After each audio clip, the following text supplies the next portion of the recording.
Hello, everyone. Welcome to the Zest for More podcast, where we are all about finding joy both within and beyond your job. I'm Gwen Osterbahn. And I'm Allison Wu. We are two former communications colleagues and friends who found ourselves asking a lot of the same questions. Like, how do you stay on top of the latest and greatest in AI and still have fun while doing it? Gwen and I have always talked about how to track down engaging speakers and find people who are leading the way and live at the intersection of these very interesting disciplines. And hey, if they do it in both tech and healthcare, then we are paying extra attention. So Jonathan Chen, our next guest, is someone who brought us to attention.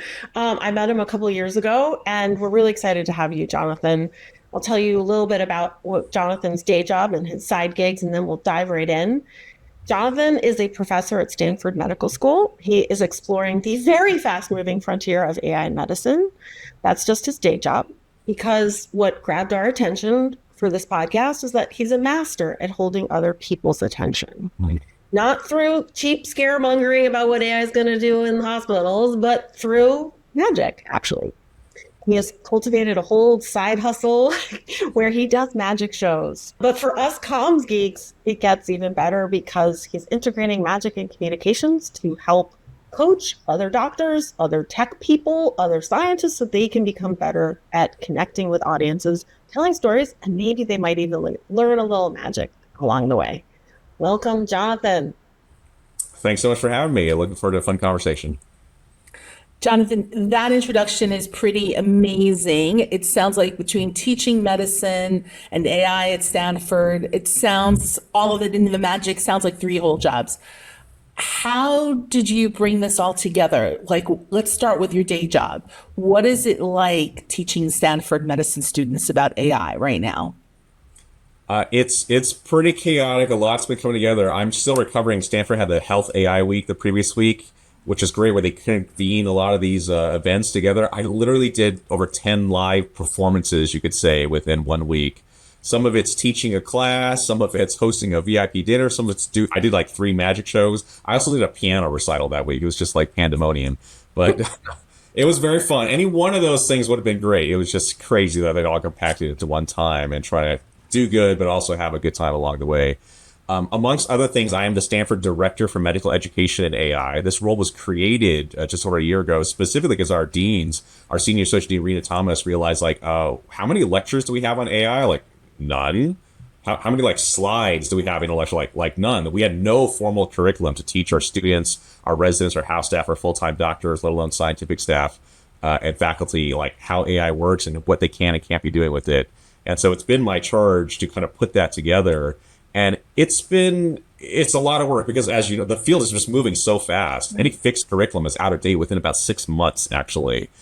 So a lot of what I try to do while I'm engaging here is we have to just keep the conversation going, allow people to keep engaging. I have a weekly colloquia series where we have latest things going on and try to teach the students the foundation. There's some really cool stuff. And what I found for really bright students and people in general, you don't really have to teach them anything.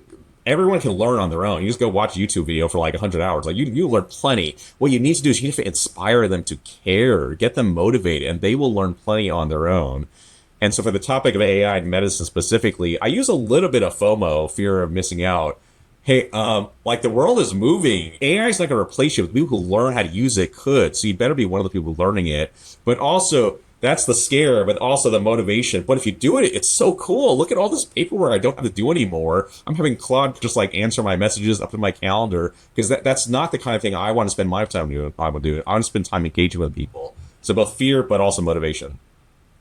And what is it that the students are learning to use AI for? Is it signs and symptoms? Is it, pathology of disease? I'm sure patients walk in to their doctors and say, I've already Googled or asked Gemini what they think I have, and Gemini thinks X. My doctor hates that. So what are you teaching medical students? Oh gosh, it's all of the above. It used to be a mantra at doctors, but it's just like your Google search is not the same as my medical degree. There's a certain paternalistic aspect to it, and I think there's some push and pull. I've definitely had patients go, "Well, I went to ChatGPT and it told me I'm pretty sure I have this rare allergy syndrome." I'm like, "Really?" I did, but I didn't dismiss him. Like, I'm really glad you're able to talk to AI to explain and talk through things that your doctor never had time to do so. But show me like what you found. What did you ask it so I can understand more where it's coming from? Because also I've studied enough to have the humility where I was like, I'm pretty sure AI is smarter than me on certain measures of knowledge, certainly. So we shouldn't dismiss it so cleanly, but realize we have the judgment to know when, I can see why I said that. That doesn't quite add up. So it's giving our students that perspective. You better learn how to use these tools to search for stuff and ask questions. It's very powerful if used correctly, but boy, are you going to hurt yourself and you're going to hurt other people if you don't understand and misuse it. I'll drop in a little anecdote here I like to say because I think it really punctuates this point. So we have a medical reasoning class or topic, right? Here's a patient history. What do you think the diagnosis is? What do you think the treatment plan is? Like classic, what do you think a doctor would do, right? And then the previous year's medical students on the homework, they're killing it. They're killing it. They're acing the homework. But then on the closed book exam, like twice as many students failed the exam compared to normal. What happens? Like it's obvious what happened. The students figured out they can just ask AI to do their homework for them. And I'm like, you foolish students. Do you not get, like, the point of homework is not to get a high score on the homework. The point is to struggle through it. That learning process is actually what makes you actually learn. When I gave this admonition to these students this year, I said, hey, this is the best tutor, the best tool you've ever used to learn all this medical reasoning if used correctly. If you abuse it, if you don't use it right, it'll undermine your learning and professionalism worse than anything you've ever imagined. And so this year, the students actually did better on that exam, I think, because they learned to use it as a tool to help them, not to undermine what they're doing. Well, that's fascinating. And Jonathan, I remember you published a pretty big study that got a lot of headlines, New York Times among many, and it revealed the sort of surprising ability of the chatbot to show more compassion than what we think of as our typical favorite doctor. Was there anything in that response that surprised you? And what does it say right now about the sort of like readiness of the public at large to embrace this as well? Oh, you realize we're quite in like a tech bubble, right? The fact that we're listening to this podcast, we probably are more aware and accepting of AI technology than actually the general populace is. When we do like a national survey, you realize most people do not like AI. They're they do not trust it. They're very uncomfortable with it. I mean, not even that long ago, Kaiser, their nurses had a big strike against AI. Trust nurses, not AI. And if you actually dug in deeper, like there's real serious stuff to talk about. Like what is it they're protesting against? It's not clear at all. It's just this angst. It's just discomfort. People just don't feel good about it because they don't really understand what it is. So there is a lot of tension there. I'll go back to the study you played. We've had multiple studies show like AI is quote unquote smarter than doctors a lot of way, but I mean it's kind of an artificial knowledge exam. We should have some humility about what is the right role of a human versus computer. But the real shocking one to me, the one which really changed my mind about how to approach chatbot AI systems is like, whoa, this thing seems to have better empathy. It seems to provide better counseling than I do. It's very uncomfortable. Is AI smarter than me? I mean, that was going to happen no matter what, right? There's no way I'm memorizing every book on the internet, right? That's the thing a computer can and should do. But whoa, I had to simulate a counseling conversation with a patient, and I had to talk to the patient's wife, had Alzheimer's dementia. They're going to put a feeding tube in his stomach. She wasn't sure what to do. Oh, it was a very difficult, classic, very tense ethical dilemma. And I simulated that conversation with a chatbot, and I was very disturbed by the end. Like, whoa, I think this thing is providing better simulated counseling. And it really gave me some angst that evening. Like, what is the purpose of my existence? Why did I bother to show up?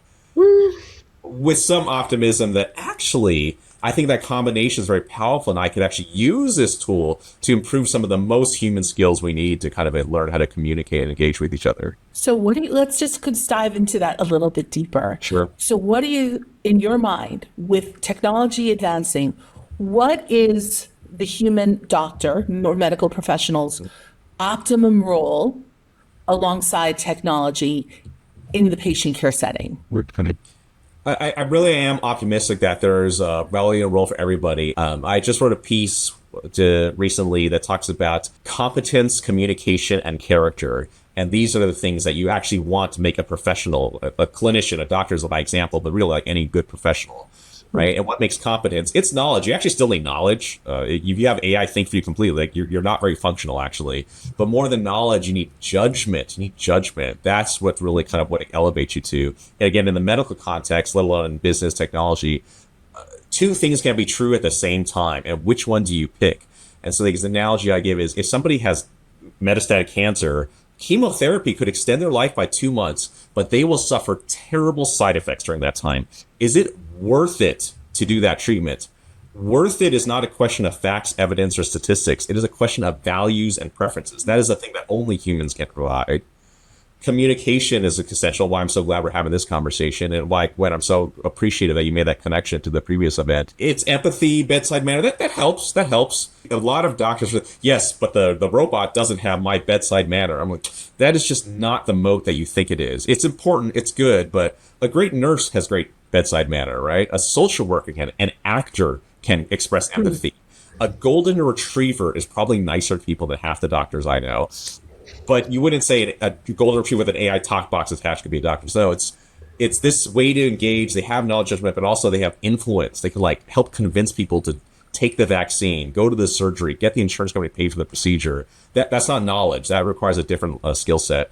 And then characters, like not just liability. You can sue me if it goes wrong. It's I am taking responsibility for your life, for your care, for your interaction. That's a different level of expectation that a computer just cannot provide.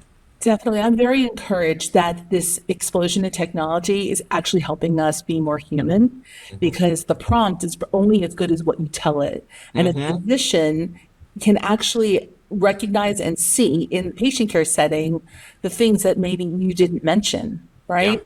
Yeah. And so that we will still absolutely need humans. You know, it's interesting because a decade ago when I entered in the healthcare space, and there was a big thing about the cliff of digitally native doctors versus not. And I'm just curious, given the spectrum of who's practicing right now, how are you seeing the adoption or the welcoming of some of these tools, given some of the generational gaps? There definitely is a skew towards younger people, and trainees are more likely to take it on first because they need it for help more, right? If you're a senior practitioner professional in any profession or any, you're like, well, I've been doing this for 20 years. I don't need help. I know how to do it. But it's not that sharp a divide as we imagine. I think I liken it to like the internet being invented 3 years ago. Eventually it just becomes a part of your everyday life. I don't even know if you need to teach people it specifically in a few years.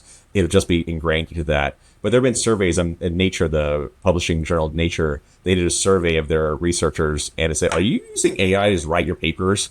One interesting finding was extremely split opinion. And in Stanford too, we have extremely split opinion. There's no consensus. There's some who say absolutely not. You should never use AI to do learning or writing. And others like, you totally should. You would be a fool not to do it. And it's extremely opposed. And then if you survey them by like their age group or their level of training, the very senior people are much less likely to use this. And the junior people, especially the trainees, a lot more of them, they're not even asking permission. They're already doing it. And so we better figure out how to adapt our systems because our current conventions of education, training, practice, they just don't make sense in a world where chatbots can easily write documents and do counseling.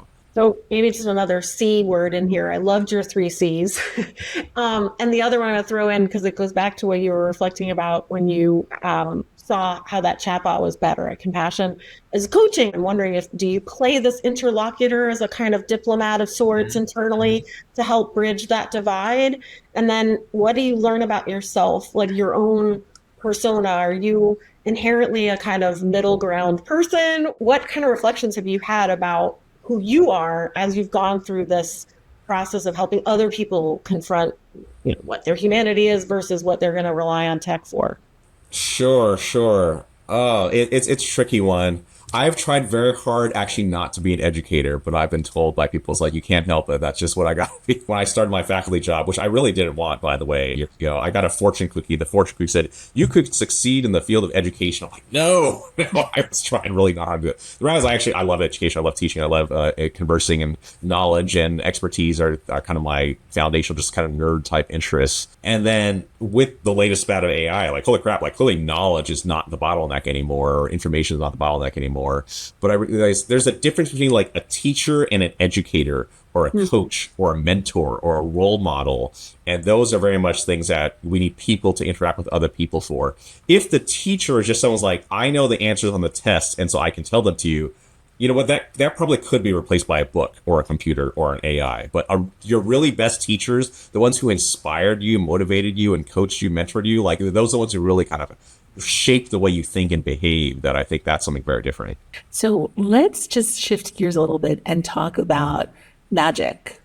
So apparently during COVID, while others were baking bread and doing yoga, you decided this is a great time for learn an entirely new discipline. Can you like walk us through how you got involved with magic? And Sure. I mean, a little bit of random, but we're just going to spice things up. So other people were learning how to bake sourdough bread. For 3 months during the COVID lockdown, I was learning how to solve Rubik's Cube much more rapidly than you might expect. You know, you might have missed that. I know it's video. I'm not an AI-generated avatar. I'm actually a live human being. This could work in real life. But when I saw something like this has got to be like a trick Rubik's Cube or something, right? Just a complex problem. I bet this thing has like a reset button where you like flick on the side, it just solves itself. That's not what's happening. It's not what's happening. It's like, wait, is this just an illusion? Was this thing actually mixed up in all 6 sides? It absolutely was. It's not like it has a switch where it goes solved to unsolved, solved to unsolved. Oh, The other possibility you had to consider in the AI age is this just an illusion? Was this thing actually mixed up in all 6 sides? It actually was. You can expect anything you want. But again, Arthur C. Clarke said any technology sufficiently advanced is indistinguishable from magic. But of course, it's not magic. In this case, it's just algorithms. It's very specific algorithms applied to a complex problem in a deliberate way. So having talked a lot more on this thread, just you figure out where do you want to go with it and where do you want to start in. It's a very weird thing. I adopted this hobby kind of recently, and then the very weird thing is I kind of incorporated it in my day job in a surprising but I think very effective way. tell us about that. Sure. How you incorporated it. I could do a 30, 40 minute like stage show Magic, and it would be really pretty good. I won multiple awards and competitions. But this wasn't like a lifelong thing. I played with a Magic kit when I was 12 years old, as many young boys and children often do.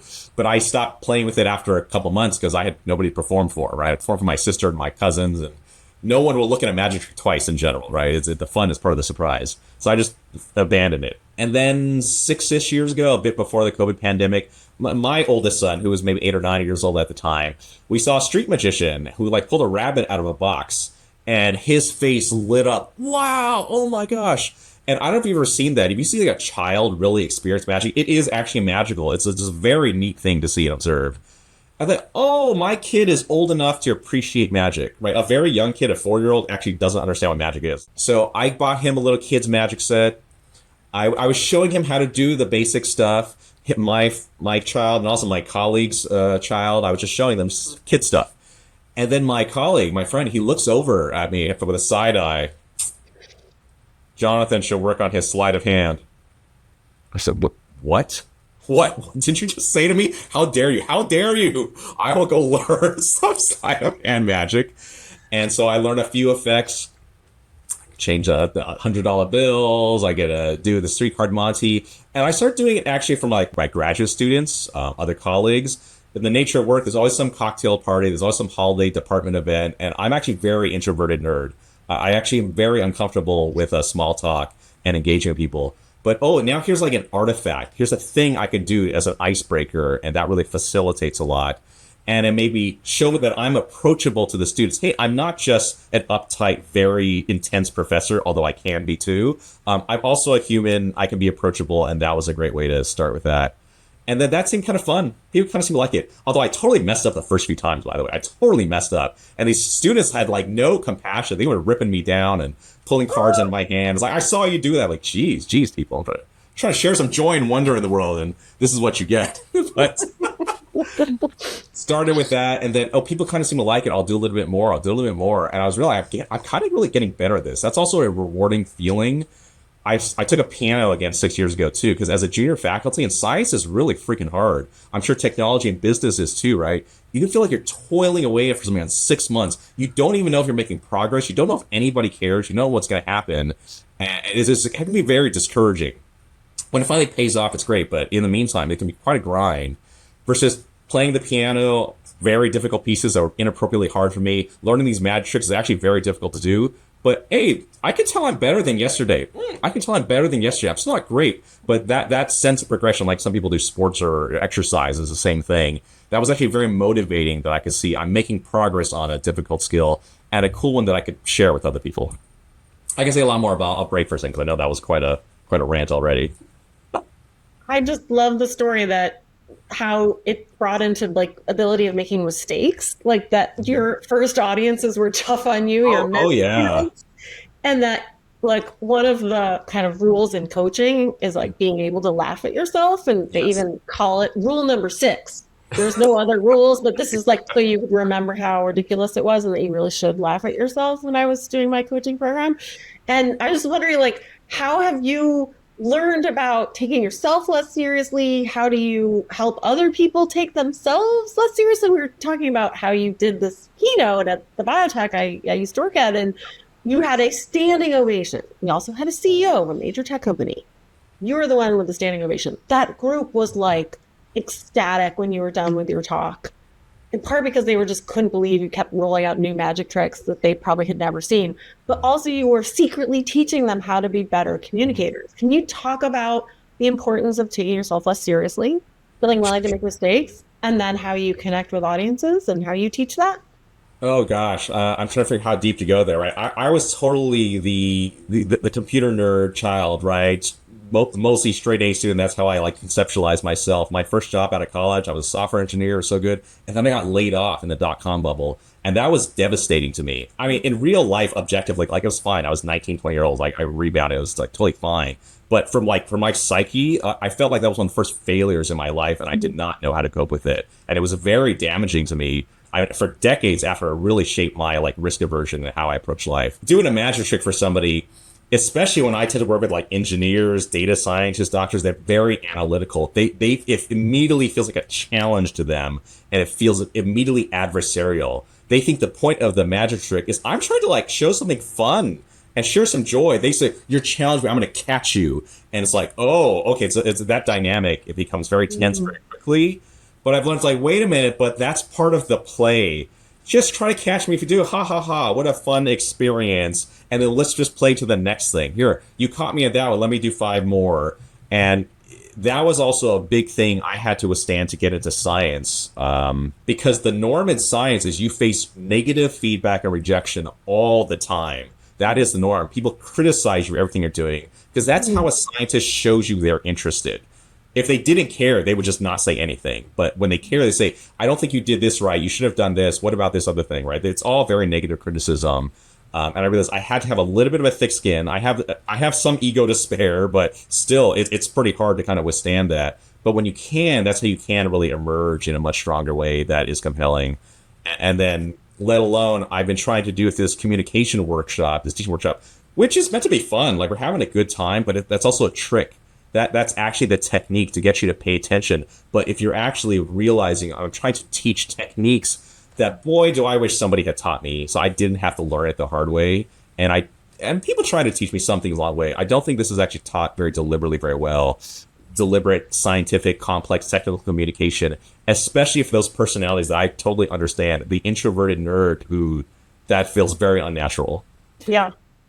Incredible. So let's just go back. You talked about being 12 and learning magic and performing for your sister and cousins, but you were, I hear, a very good student. Can you talk to us about like what your path was? I hear you had some very interesting early education experiences. Sure. I went to public school. I was a smart kid in the scheme of things, probably too smart for my own good. Some teachers had to check me because I was becoming the obnoxious smart aleck kid too. And so I had to calibrate how to behave, let alone, it wasn't just being smart is the way to succeed in life. But then there's a program at Cal State LA called the Early Entrance Program. It started as a psychology experiment at the psychology department, but then they kept it going. What it basically allowed was young kids, middle school age kids, they can take a test. They come in for a summer quarter, and then they can just take college classes while being a part of this program. And if they do well, not just academically, but like emotionally, like they can handle it, they allow them to start just college full time. And so I'm technically a high school dropout. I never went to high school. I didn't even tell them. And I started this program when I was 13 years old and basically attended college full time with this cohort of students. So that was very cool, very unique. It worked very well for me. I was with this cohort of like a few dozen other similar kids my age that I could hang out with. I transferred to UCLA 2 years later when I was 15 years old. Much bigger school, bigger opportunity. That seemed good. That was very challenging. I'm a 15-year-old kid. I'm living in the dorms. I have no friends. I just go to eat dinner by myself there. I feel very isolated. 30,000 kids, like students there. Nobody cares about you. That kind of also forced me to grow up much faster than I was expecting. Wow, it's very rare I meet other people who have started college as early. I also, interestingly, in New York, there was a school at Hunter College in the sixth grade that offered that. And my mom refused to allow me to go to that program. But I ended up starting college at 14 Nice. and went to NYU, but I lived at home. I'm going to ask you the question people always ask me. Do you ever feel like you lost out on anything? Or what was the trade-off for you to be advanced academically, but yet socially be in a different place? Like for me, I think it worked very well. I don't know that I would have gotten that much out of the high school experience, but of course, my wife would, who she was the valedictorian of her high school. She was like, "You idiot! You never went to high school. What the heck do you know about it?" So, realizing I don't actually have that direct experience, academically good, creating opportunities, letting me kind of expand my mind in terms of what's possible, all very good. But there's a lot of actually what high school is actually more like social behavioral, becoming an adult kind of a situation. Yeah. UCLA, because when I was just thrown in there and like no one was going to pay attention to me unless I figured it out, probably could have happened a little bit more gracefully, proper social dynamics with other people that I think I've gotten okay by now, but it took 20 years. Maybe it would have happened faster if I went the conventional track. Same here. I feel the same. But then how did you get to medicine? You talked about being a software engineer, being laid off. Where did the pivot to medicine come in? Oh, well, I was headed towards medical school during college because my mom wanted me to be a doctor, basically. Oh, look, be the first doctor of the family. This is classic, immigrant dream kind of a thing. You're a good Chinese son. Basically, yes. I was a very good Chinese son in many ways. But as a 13-year-old, I don't know, Allison, like, did you know what you wanted to be when you were 13 years old? I wanted to be a doctor, but I was scared of the blood and the cutting. So when I was in junior high, I refused to cut the frog or the pig. Oh. So that was not You good. could have been a radiologist or something. That may wouldn't have worked out. So here's the back to kind of the theme here. If you asked me when I was a child what I wanted to be when I would grow up, I never said doctor. I never said scientist. I never said teacher. I would have said I wanted to be a comedian because I think it's so fun to watch and make people laugh. That's what I would have said as a child. But of course, I grew up in that stupid thing. Like, I need to get serious, right? When I was 13, wait, it's not a hypothetical question. I'm in college now. I actually have to pick a major. I have to start planning a career track. I don't know. My mom says I should be a doctor, and that's a hard thing to do. And that's what like a smart student would do. Like, okay, I sort of headed down that track. And I took the MCAT. I did very well on it. I was an officer in a pre-med club. And then I kept hearing about how you have to have a passion to be a healer. This is like your life's mission. And at the time, I'm like 18 years old, right? I'm about to graduate. I'm about to apply for medical school. I'm 18. I don't feel anything. I'm not ready to commit my life down this path. I got to do something else. And so kind of very last minute, I suddenly pivoted, and my mom was very upset about it. I was like, I'm not going to medical school. I'm not even going to apply. I'm very computer nerd. I'm very good at that. I'm going to do something else. I'm going to be a software engineer for a year or two. And I got completely pivoted, actually with no intention of coming back, And then when I first got my first six-figure salary when I was 19 years old, the reality is my mom suddenly was like, maybe you don't need to be a doctor, right? But to tie it back, when I got laid off from that job a year after, I got another IT job. It was totally fine. I had a very comfortable life. I was very good at it. I could have just lived that life and it would have been perfectly good. But it did give me some perspective, this feeling of like, whoa, my first failure in life, or why was I working so hard at this company that just laid me off anyway? Did the mission matter? And I'm being overly hard on myself, and I kind of hope other people can relate to some of this too. That I was trying to do some good work. Maybe I helped a business, but I didn't know why didn't it matter in a different way. And I could see some perspective. My colleague, my old friend who went to medical school, said, "Why don't you apply for medical school again?" I'm like, "No way, I left that behind." But maybe the purpose of an MD PhD program, a PhD in computer science, because I have this nerd interest in that, but then an MD, so it's actually applied to real problems about people's health, that I'll feel good about what I'm doing. And I think that's been a major driver for me currently today. My joy to work is I work to death. I'm so stressed. I've been stressed out for 20 years. It has never stopped. Every single day I've been stressed out. But if I were to die tomorrow, if I were to be laid off tomorrow, I'd be upset. I'd be annoyed. But I would not feel bad. I would not regret how I've been spending my time because I know I've been trying to do something important and good. And I don't know that I felt that way back when I was in industry. The particular company I was with was very tech bro, mercenary, for profit, screw the customer, let's squeeze as much money out of them. Like I did not feel good about the culture I was part of. Okay, Jonathan, I want to jump back into how this affects your other not real job as a parent. Oh, okay. So the story that you just recounted of how you grew up and the influence of your mom on your decisions, how does that affect the way you work with your kids? And how old are they? And are they in college yet? Please tell me no.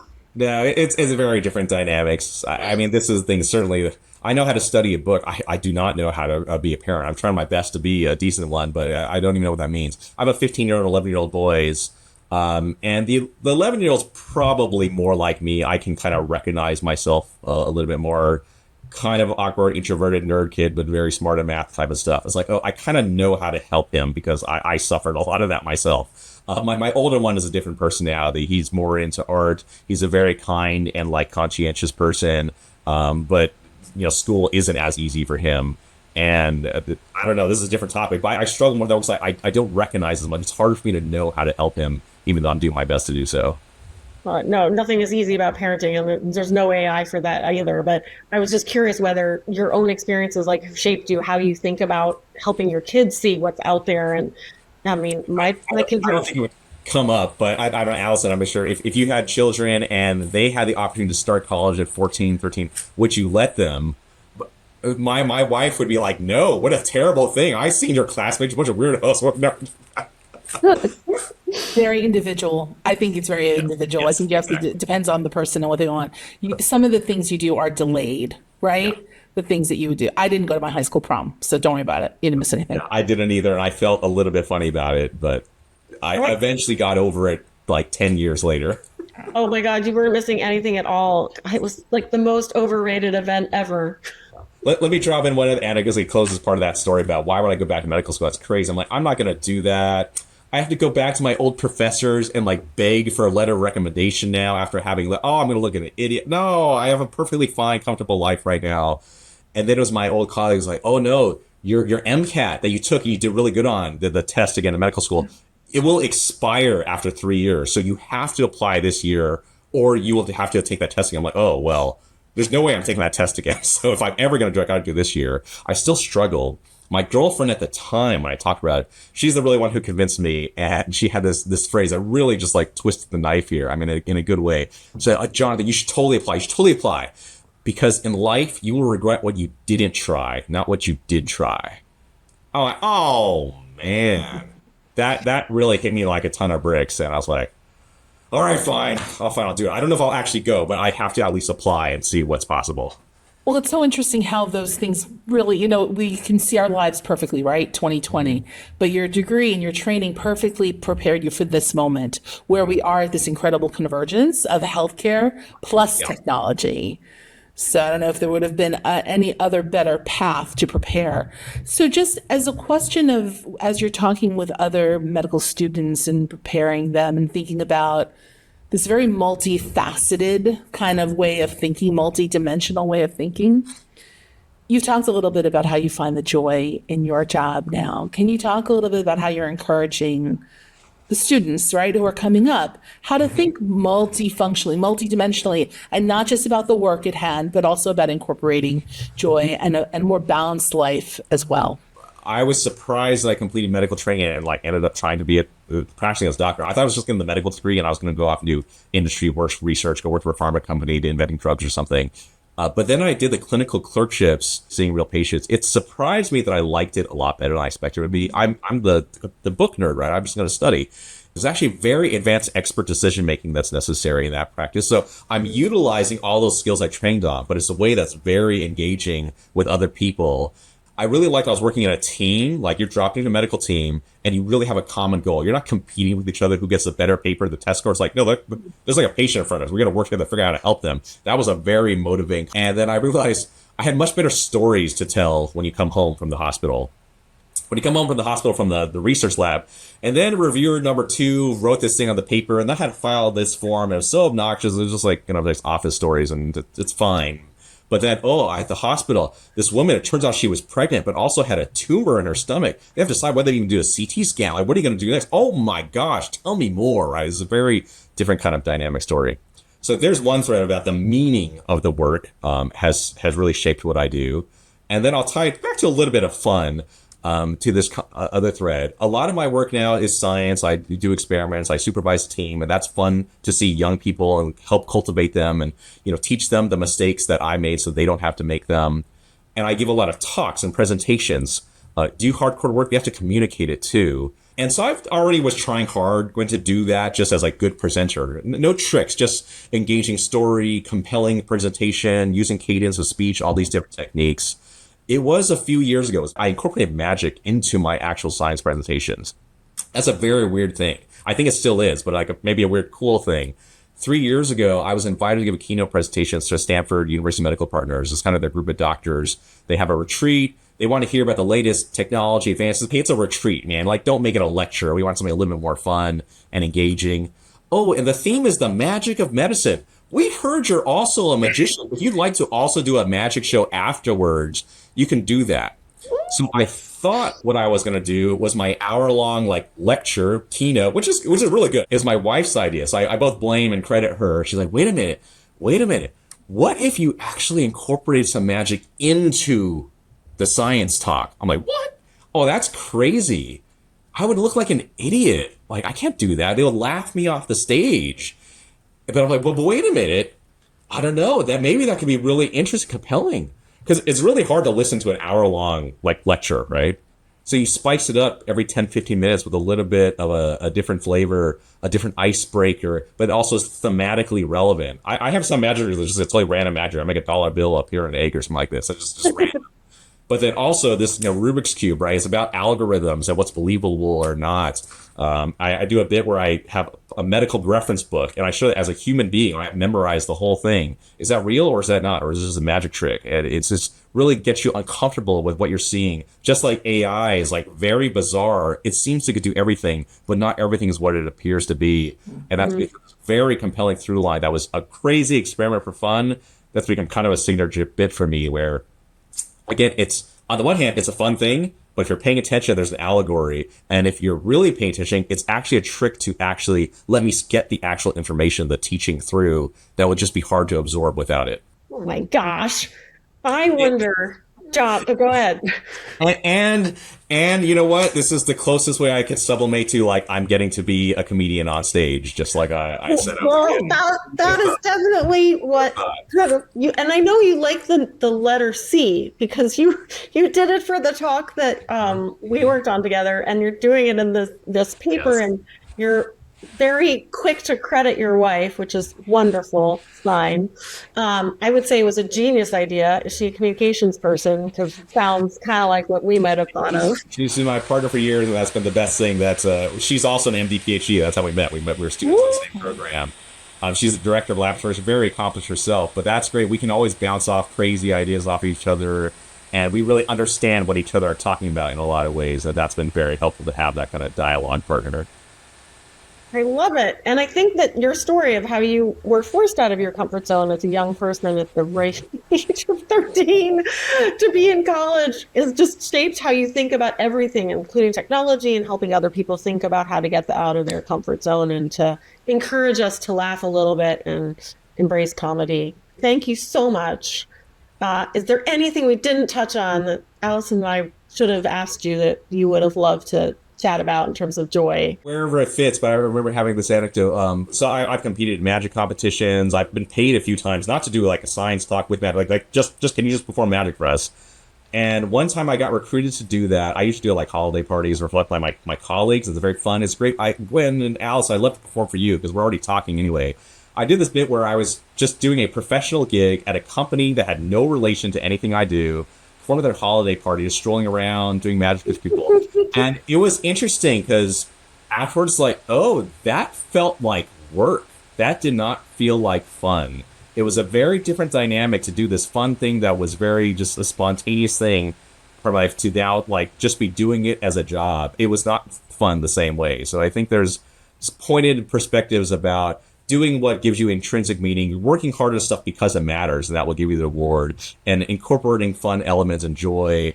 But don't expect that, I don't know, the grass is green on the other side. I'm just going to quit my job and I'll just do fun stuff all the time. It may not be the same fun that you thought it was. So true. So tell people where people can catch up with you and watch your incredible magic on YouTube. If you like to, I have a YouTube and a little Instagram and TikTok. I don't heavily promote those. Most of my work is at Stanford base. I have a lab I call the Health Rex Lab website. There's a lot of Chen labs out there. I'm part of a broader research network, a multi-site collaboration that's got a lot of attention, the Arise network. But if you look me up, Jonathan Chen, Stanford, Google, you'll find me, and I'm glad to connect. Wonderful. Thank you so much and we will put on the screen your YouTube channel. I just became a subscriber and have enjoyed watching, especially the newspaper rip up. The newspaper is awesome. It's sort of meta about communications as well. But Jonathan, we so appreciate you joining us today, and can't wait to hear and watch what you do next. Thanks so much. This has been great. Looking forward to connecting again. Love that. Thank you so much. Thank you. Bye-bye. Bye. Gwen, what a conversation. What an interesting person. I know. Very, very unusual combination of skill sets for sure. And when my colleague at the time had heard him give a talk about, it was like a really small kind of community group about women in science in the Bay Area. And it was like, hey, we've got a guy who's going to teach us how to do magic and be better communicators. And I was like, wow, that sounds interesting. And then I watched the playback and I was like, this person would be a great speaker at our event. And we just connected really seamlessly and loved hearing his backstory. And then I started doing research about him, and I learned that he was also a piano player, and then he was like actually incorporates magic. And I was like, who is this person? What did you think? Is your first time meeting him? Well, it's so interesting when you see people who are totally committed and passionate about the work they do, it just transmits, right? And when you think about how important healthcare is, and, patients, people working with their physicians and their healthcare teams to really, solve all the health problems of today and tomorrow. It's wonderful to know that people are thinking about what's the right place for technology in that conversation.